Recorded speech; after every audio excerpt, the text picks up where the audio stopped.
सर्वांकरताच आजचा क्षण अतिशय आनंदाचा आहे, ऐतिहासिक आहे।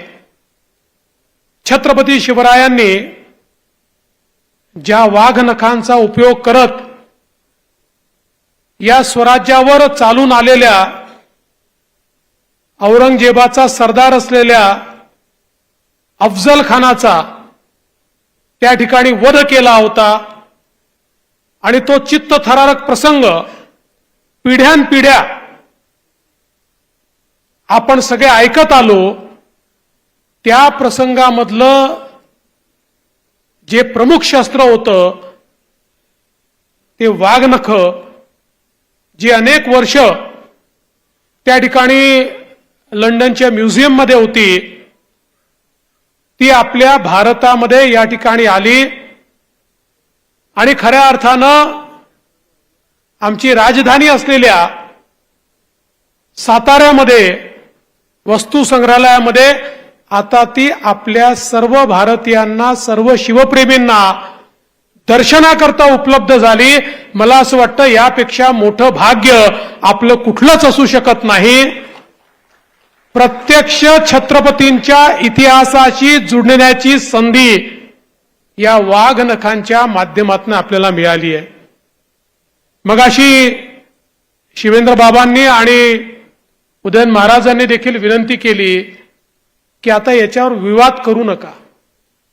आपल्या देशामध्ये काही लोकांना एवढाच धंदा आहे, उठसूट प्रत्येक गोष्टीत काही ना काही विवाद उभा करायचा। हे असंच असेल तर, ते तसंच असेल तर। पण खरं म्हणजे हा रोग आजचा नाही आहे। या रोगाचा सामना प्रत्यक्ष छत्रपतींना देखील करावा लागला होता। स्वराज्यातही काही असे लोक होते की जे शंका उत्पन्न करायचे, पण त्या सगळ्या शंका संपवून छत्रपती शिवाजी महाराजांनी रयतेचं राज्य त्या ठिकाणी प्रस्थापित करून दाखवलं। आणि म्हणूनच मला विश्वास आहे आज सुधीर भाऊंनी ज्यावेळी मुख्यमंत्र्यांचं स्वागत केलं त्यावेळी त्यांना देखील वाघनखं दिली आहेत।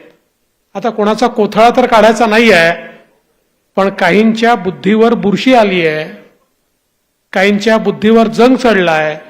मुख्यमंत्री महोदय, त्या वाघनखांनी त्यांची बुरशी आणि जंग काढण्याचं काम हे मात्र निश्चितपणे आपण कराल, हा मला विश्वास आहे। छत्रपती शिवरायांनी या देशामध्ये ज्या काळामध्ये अनेक मोठे राजे, अनेक मोठे राजवाडे मुघलांचं मंडलिकत्व स्वीकारून त्या ठिकाणी राज्यकारभार चालवत होते, ज्या काळामध्ये असं वाटायचं की आता मुघलांचं राज्य कधी संपूच शकणार नाही, स्वकीयांवर होणारे अत्याचार, महिलांवर होणारे अत्याचार हे कधी संपणारच नाही, अशा काळामध्ये आई जिजाऊंच्या आशीर्वादाने, आई जिजाऊंच्या प्रेरणेने आणि आई जिजाऊंच्या शिकवणीने छत्रपती शिवरायांनी त्या ठिकाणी तलवार हातामध्ये घेतली आणि त्यानंतर 18 पगड जातीच्या लोकांना एकत्रित करून या ठिकाणी खऱ्या अर्थानं त्यांच्यामध्ये पौरुष तयार करून त्यांच्या माध्यमातून रयतेचं राज्य तयार केलं। छत्रपती शिवाजी महाराजांना आम्ही युगपुरुष म्हणतो। युगपुरुष म्हणजे काय?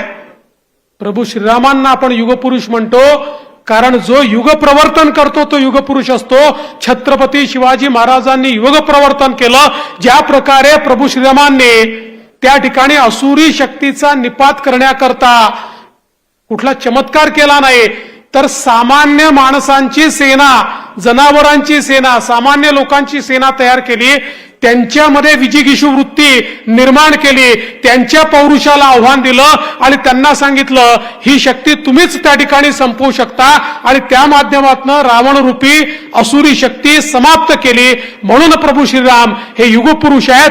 तसेच छत्रपती शिवाजी महाराजांनी सामान्य माणसाला एकत्रित केलं आणि त्याला सांगितलं या मुघलांची ताकद किती मोठी असली तरी ती ताकद संपवण्याची ताकद जर कोणामध्ये असेल तर ती तुझ्यामध्ये आहे आणि त्याच्यातलं पौरुष जागृत करून, त्याची विजिगीषू वृत्ती ही त्या ठिकाणी जागृत करून त्याच्या माध्यमातून मुघलांच्या सेनेला पराजित करून छत्रपती शिवाजी महाराजांनी स्वराज्याची स्थापना केली। आणि म्हणून आमच्याकरता छत्रपती शिवाजी महाराज हे युगपुरुष आहेत, ते आमचे आराध्य दैवत आहेत। खऱ्या अर्थानं देव देश आणि धर्माकरता लढणारे आमचे जे मावळे आहेत, या मावळ्यांना जी प्रेरणा छत्रपती शिवाजी महाराजांनी दिली, अखंड 350 वर्ष आता राज्याभिषेकाला झालीत, 350 वर्ष झाली तरी देखील छत्रपती शिवाजी महाराजांचं नाव घेतल्यानंतर प्रत्येकाचं रक्त सळसळतं आणि तीच विजिगीषू वृत्ती, तीच प्रेरणा आजही छत्रपती आम्हाला देतात. ही खऱ्या अर्थानं छत्रपतींनी तयार केलेली किमया आहे, हा त्यांचा चमत्कार आहे. आणि म्हणून अशा छत्रपतींच्या इतिहासाशी जुडण्याची कुठलीही संधी जर आपल्याला मिळाली तर ती संधी आपण प्राप्त करून घेतलीच पाहिजे. आणि या ठिकाणी तर त्यांच्या शौर्याचं प्रत्यक्ष प्रतीक असलेले ही वाघनखं आलेली आहेत.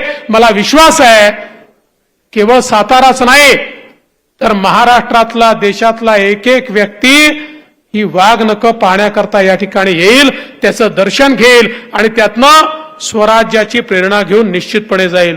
मी माननीय मुख्यमंत्र्यांचे मनापासून अभिनंदन करतो. त्यांच्या नेतृत्वात अनेक चांगली कामं चालली आहेत. आत्ताच अजितदादांनी सर्व गोष्टी आपल्यापर्यंत सांगितल्या, पुन्हा सांगण्याची आवश्यकता नाही आहे. मी एवढंच सांगतो की महाराष्ट्रामध्ये मुख्यमंत्री एकनाथराव शिंदेजी यांच्या नेतृत्वात जे राज्य चाललेलं आहे, छत्रपती शिवरायांकडनं प्रेरणा घेऊनच हे राज्य चाललेलं आहे.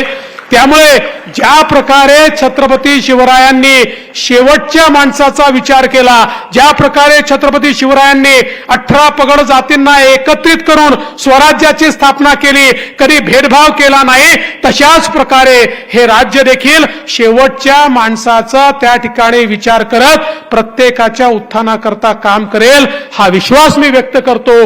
पुन्हा एकदा छत्रपती शिवरायांच्या चरणी नतमस्तक होतो.